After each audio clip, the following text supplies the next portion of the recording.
Hello everyone, in this video I'll be showing you the most OP Storm Sorcerer build guide in Baldur's Gate 3's patch 8. Now the Storm Sorcerer is actually the most powerful sorcerer I believe. It gets the ability to fly as a bonus action without receiving opportunity attacks at level 1, giving you some much needed survivability. As for the cantrips, I would always recommend grabbing Mage Hand because you can use this, dropping a water bottle as a free action, the hand can throw a water bottle and then you can deal double cold and lightning damage to the target. You can also use this to throw healing potions at your teammates, getting upwards of like 40 health from it. That's really nice.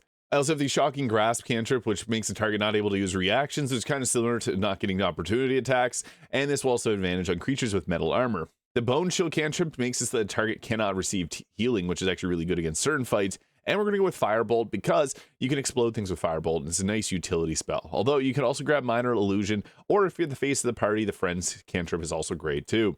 Now for spells, I'd recommend grabbing Shield. Increasing armor class by 5 is really nice. And with an early game weapon, we can actually make Magic Missile do a bit of extra lightning damage. So we're going to grab this too, just because it's guaranteed damage. I also like, if you want, Ice Knife or Thunder Wave, which obviously fits thematically here. And even Chromatic Orb does a good amount of damage too. And we'll be going with an ability score spread of 16 Dexterity, 14 Constitution, 10 Intelligence and Wisdom, and 16 Charisma. However, you can put some of these points into another stat if you prefer. So you can go like 16 Con, 14 Dexterity if you prefer, but I think that having higher armor class and initiative is a little bit better. And always make sure you got the skill proficiency in Persuasion. At level 2, we get access to another spell, and I'd recommend grabbing Thunder Wave. This is thunder damage, and the pushback can sometimes make enemies fall off of ledges. We also get to take our meta magics. I'd recommend grabbing Distance Spell. This gives us a 50% increase to our spell's range. Sometimes you can hit a target without using Distance Spell, so always check if you're on an action and you can't really do much else. And Twin Spell is also really nice because you can twin things like the haste spell to 2 targets, so you can give haste to 2 people at once, which is really nice. But level 3 gives us our Quicken spell, which is the best meta magic here. This allows you to cast bonus action spells, which is obviously very strong. We're gonna get access to level 2 spells, and I think Hold Person's a very solid choice.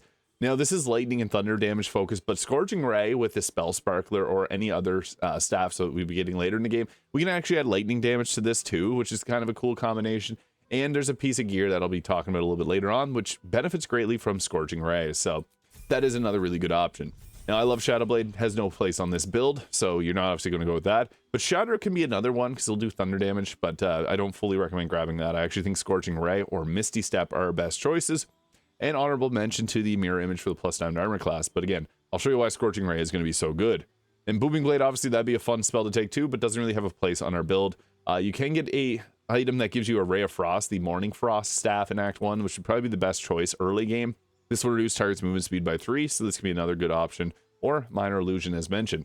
For our feat, there's a great option, obviously going with an increase our charisma for better spell casting. Alert for the +5 to our initiative just means that we'll be going first in pretty much every encounter, which is also very good.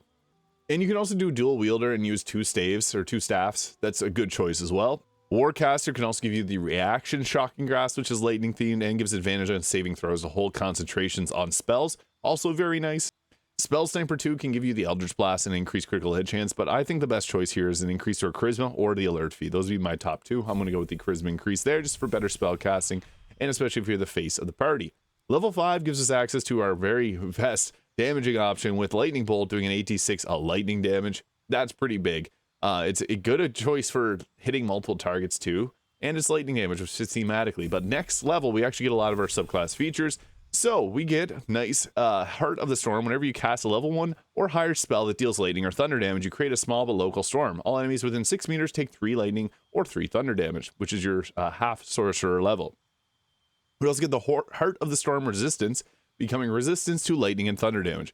Be careful though, if you get hit with a water bottle, you'll still end up taking double lightning damage, so that's something to keep in mind. And we also have Call Lightning, which is okay, it does require concentration, the 3d10 of damage, and can hit an okay size. If you run out of spell slots and you only have a level 3 spell slot, this is a good choice just to be able to hit targets for some damage. You also get Sleet Storm, which is huge for breaking concentrations, Gust of Wind, which can knock people off ledges, Create or Destroy Water. It's very good because this allows you to set up and deal double damage, kind of similar as mentioned the water bottles. And at this point we get Thunder Wave again, which is nice because then we can take it off of our spell selection. And what's great about that is then we can add in like Counterspell here, which is extremely useful, and then grab Fireball with our next one.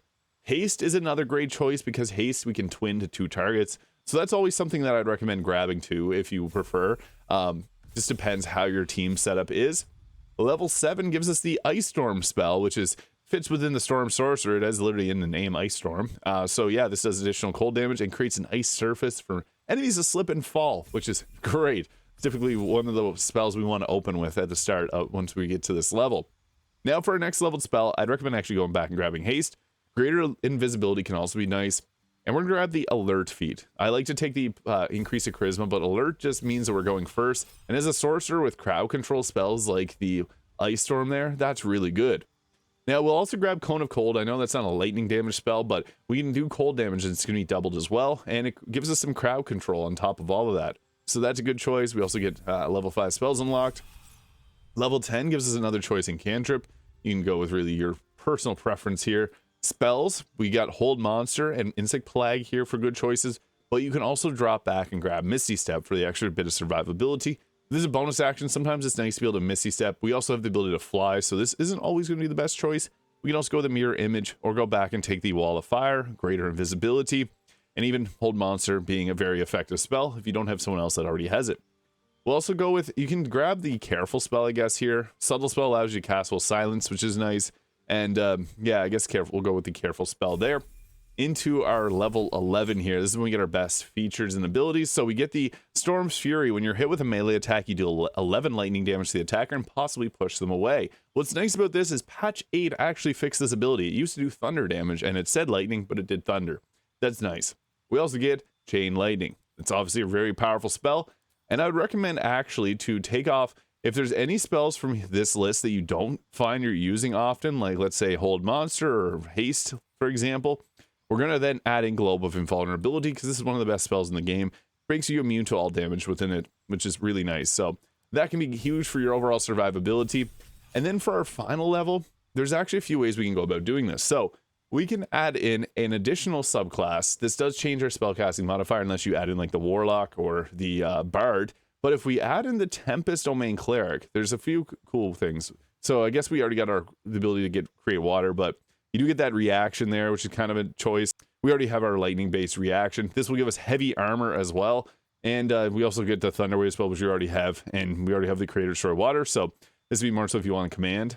Adding in a single level of the Hexblade keeps our charisma-based casting. It'll also give us access to the Hexblade's Curse, which can be a nice bonus action ability. But it also gives us medium armor proficiency and weapon proficiencies. And also shield proficiencies if you don't currently have that. And the Great Old One can give you, whenever you hit a critical hit, you can make a wisdom. The enemies do a wisdom saving throw and become frightened, and this is great because Scorching Ray can set that up too. Fighter's another choice because it won't change your spellcasting modifier. It gives you medium armor proficiency, not heavy like you would get from the subclass feature of the Cleric, but still that's nice, and you can get the defense fighting style, which will boost up our overall survivability. I also like the Barbarian because we can what we can do is we can actually just get the unarmored defense. So this adds our charisma constitution modifier. So if you have the constitution based amulet, that's a +6 to our armor class. This is the way to make yourself as tanky as possible. You don't have to rage. I would recommend not raging at all. But if you were to go with, there's two choices, I guess. The best two choices would be to stick with the level 12 Sorcerer so that you can get an ability score improvement to take your charisma up to 20. Spell save DC is not going to be a massive issue though. So I actually think my personal preference is oddly enough the Barbarian, and you'll see why. The outfit is part of the Ethereal Threads mod. So yeah, with the Barbarian, that can give us a 28 armor class. That's why I mentioned Barbarian's actually underrated because the Constitution-based armor class counts with a shield. So we got our 10 base armor class, +3 from Dexterity, +6 from Constitution, +3 from wearing a shield, +1 for Ring of Protection, +1 for our gloves, 1 from the Cloak Protection, 1 from the boots, 2 from the Robe of the Weave. And then if we add in a Mirror Image, it's another +9, Haste for another +2, and then you also got the shield spell for another +5, making us incredibly tanky if we wanted to be. I think that the Hattifier Cutie has a really big ability here because whenever you deal fire damage, you gain Arcane Acuity for 2 turns. This can stack up to +10 from a single use of Scorching Ray. And then with that, you can then land things like your Chain Lightning, and it's not going to miss because you'll get that +10 to your spell save DC, which is huge. I also like the Cloak Protection, but if you don't want this How does Storm Science power makes more sense. Whenever you deal thunder damage, you gain Arcane Acuity. I just think that the fire damage is easier because Scorching Ray will stack it up immediately, and we can add lightning damage to our Scorching Rays. If you're early in the game, the Haste Helm for the extra movement speed is great. Cloak Protection, really best available cloak. I have the Robe of the Weave on here, but early game is going to be the Potent Robe, which will give you additional damage on your cantrips equal to your Charisma modifier and temporary health. Robe of the Weave is kind of the graduated version, giving you a bonus to spell save DC, bonus to armor class, and whenever you succeed a saving throw, you get healed. The Wondrous Gloves, this just gives us a +1 armor class. This is from the Bard, but I actually think the best choice is the Gloves of the Belligerent Skies here. Whenever you deal thunder, lightning, or radiant damage, you inflict 2 turns of reverberation on the target, which can knock them prone after 5 checks. It gives minuses to their dexterity saving throws, so we're more likely to land some of our spells. The Evasive Shoes will give us a high armor class, but also the Boots of Stormy Clamor gives us further reverberation stacks. And this can also stack with the Coruscation Ring, which will give a radiating orbs on the enemies whenever you're covered by a light surface, which will then trigger this, so you can get a lot of synergy out of these 3 items. Now, early game, the Spell Sparkler is a great staff. I also mentioned the Morning Frost Act 1 weapon is great too, but once you get to later game, the best choice is obviously the Marka Heshker staff. Now, we want to use, there's, I guess, a multi-class you could add in the Wizard and learn scrolls of, like, Great or Elemental, because the Elementals are really effective here. The Water Myrmidon no longer will apply the wet condition on enemies, so you don't actually get the extra benefits of that. Patch 8 changed that around, which kind of is unfortunate. I also like to have the Ring of Protection there. This gives us 26 armor class. You can go with like the Killer Sweetheart for the crits on your Scorching Rays too.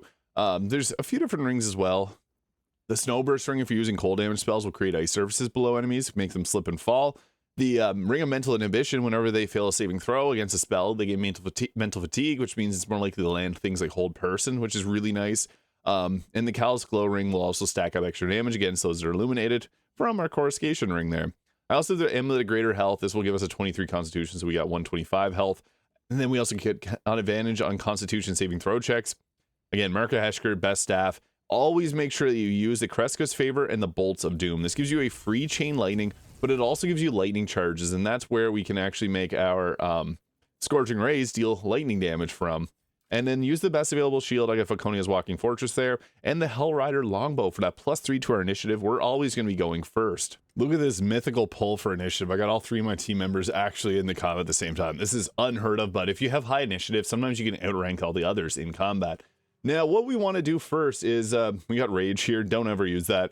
We got 11 sorcery points, and I have haste on my characters to showcase this build a little bit better, but what we want to do is we want to first get lightning charges built up and also build up our spell save DC from the Hat of Fire Cutie. So what you can then do is just go with a Scorching Ray here. I recommend upcasting it just to be able to take out maybe a couple extra targets here. So going after the weakest ones here, we're gonna roll with this here. Boom, critical hits. We got the, you can see lightning charges starting to stack up.